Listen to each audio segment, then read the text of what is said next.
In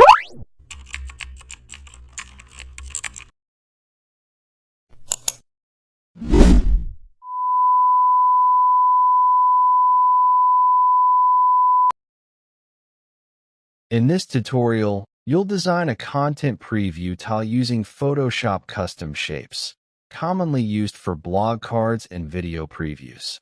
Open Photoshop and create a rectangular canvas. Select the Custom Shape tool and draw a large rounded rectangle for the tile base. Add a smaller rectangle shape at the top to represent an image placeholder. Below it, draw thin rectangle shapes to simulate text lines.